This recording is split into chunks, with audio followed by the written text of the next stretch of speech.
Juliet, Juliet, tell me what to do now. You write the book and I'll write the love song. I'll never let this die. But if you won't, I'll be your tragic hero. My heart in your hands will never stop beating, even if I die.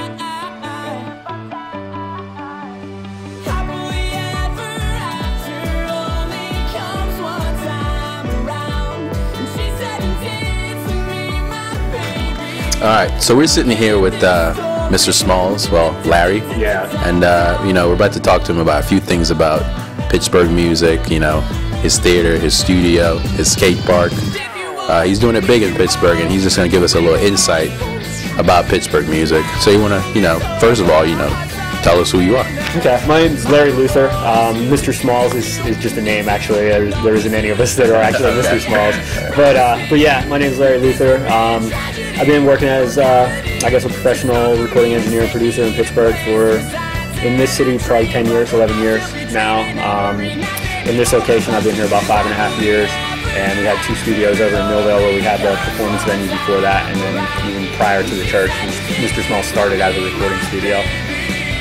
All right, so, you know, one of the things that we started this magazine for, you know, we're just trying to help up-and-coming musicians to give them a light, basically. So what do you think about, you know, Pittsburgh music right now? Pittsburgh music, I think, is great. I think there's a lot of great talent in the city. There's a lot of great bands. I think it's getting better, but one of the things I think Pittsburgh lacks is a lot of good places to play. You know, it seems like there's more bands and more people that want to play than there are people or places for them to actually go. And the other thing I think is hard is if the places that are there, sometimes it's hard to make money, you know, for the bands, which hurts them because then they don't record, or they don't, you know, they lose hope, you know, because they're not really being successful no matter how many people come and that kind of thing. It's hard to generate a lot of revenue. All right. So I mean, since you just say, you know, it's not a lot of places for bands to play, how would bands get together and, you know, and try to play at your theater? Well, there's different ways that bands can approach the theater, I guess. Most of it goes through a company called Opus One Productions. They handle most of the booking in our room, and usually it's a group of bands get together, 4 or 5 bands get together.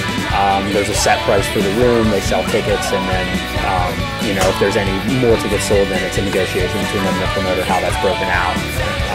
You know, we do our own shows sometimes. We have a couple new concepts, actually, that are should be evolving here in the next couple of months at the theater for local bands, but none of it's really set in stone yet. So. All right, good. So, I mean, you know, we just talked about Pittsburgh music. What do you think about overall music industry? You know, with no one selling right now, how is it affecting you guys? Well, I guess you call it trickle-down economics. Yeah. You know, it's from the top down. When people don't buy records and like illegal downloading or whatever, you know, everybody feels it down to the, you know, recording studios. A lot of bigger studios in bigger cities have actually gone out of business. The studios that charge, you know, $300-400 an hour just can't do that anymore. The budgets aren't there from the labels, you know, so it affects everybody. You know, a lot of labels have either consolidated or just closed their doors. You know, and studios, you know, the whole way up and down, all levels have felt it for sure.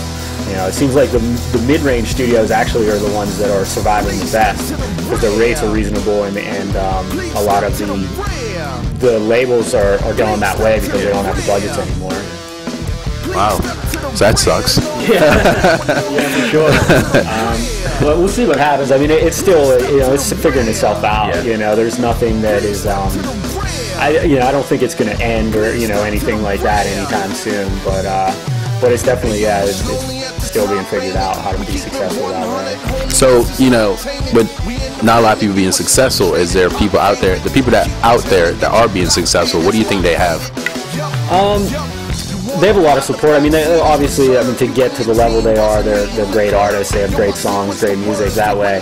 But you know, help from a label support as far as like tour support and promotion and stuff like that is stuff that a lot of bands can't get on their own. You know, And distribution. Distribution's like the main thing that a bigger label can give you that a band can't do on their own. You know, even with Facebook and as much internet marketing as there is, it's hard to get out there on a wide scale, and in the radio stations especially, because everything's so corporately owned at this point.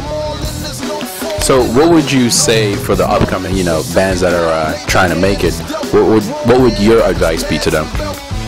You know, I guess the best advice is play as much as you can live. You know, get out there, try and expand past your city. You know, try and get out there in different cities.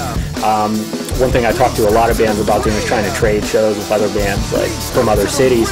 You know, you set up a show in Pittsburgh and have them come in and play. They shut up a show in their city, and then you go out there and play just to get some more exposure, that kind of thing. You know, and you know, it's worked for, you know, so it's helped a lot of bands, you know, especially get spread out a little further, that kind of thing. You know, the other thing is, you know, is this. I mean, it's very important to have a really good quality recording. You know, I mean, everybody has a home studio. Everybody has a friend with a home studio, and you know, there's a lot of home studio recordings out there that don't sound good, and it's not going to get you anywhere. Yeah, it's definitely about the quality, because one of the things is that we won't accept any music unless it's been recorded and has been quality recorded. Sure. I mean, and that's the stance of most labels I've ever dealt with. That's how they feel. I mean, you know, even to the point where it's like, if you don't have enough belief in yourself to invest All right, so we had to switch locations a little bit so we can show, you know, the studio and the quality, what you get for a good price. It's only $50 an hour. You can't get anything better than this in Pittsburgh.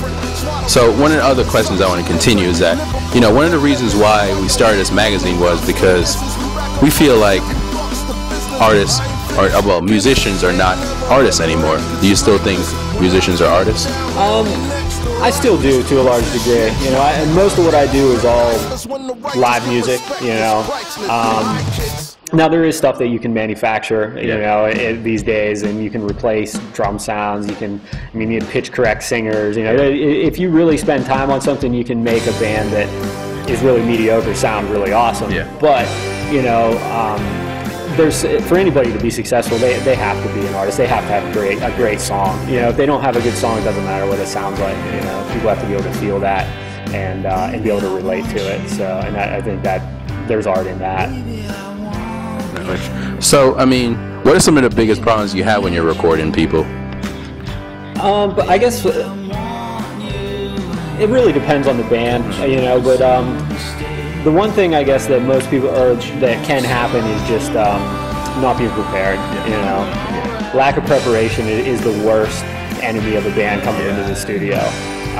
Whether it's just not knowing the songs or not working them out. You know, sometimes that's the case, especially with bands that are a little more freeform, where the song might not be exactly the same every time. In the studios, it really makes a difference. Even if you don't have it laid out exactly, at least you have an idea.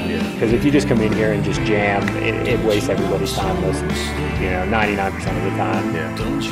All right. So, you know, what artists right now are you following in the mainstream or in Pittsburgh? I don't know right now. I guess I listen to so many different artists and so many different things. But right now, locally, the couple bands I'm really following. There's a band from Erie called the Romantic Era. I actually produced their CD. We just won Song of the Year for one of the songs on the record at the Erie Rock Awards last Monday. You know, Formula 412 for sure. Those guys are great. You know, done 2 records with those guys so far. Tom Kurlander, the guy we were talking about earlier, he's a really good songwriter. You know, he's an LA guy, but he's in Pittsburgh right now. So, you know, that's the stuff I've been working on and really have been into recently. Do you ever do any hip hop or anything like that? Oh yeah, we do all styles of music here. I mean, we do a wide variety of different kinds of hip hop and rap and stuff. You know, everything from people bringing in just a track and just putting vocals on it, to people that have beats that are all tracked out and laid out, and then you can get into a lot better production and stuff that way. You know, your hands aren't tied with whatever the beat is. So. All right, so I definitely want to thank you, allowing us to come into your great facility. Hi, my name is Larry Luther from Mr. Small's Recording Studio. You can reach the studio at 412-657-2545, or you can go to mrsmallsrecording.com. You can check out some music on the website. We have a player on there with a bunch of songs that have been done here. Some of the more notable recent stuff is a band called the Romantic Era, or Formula 412, or Tom Kurlander. Their songs.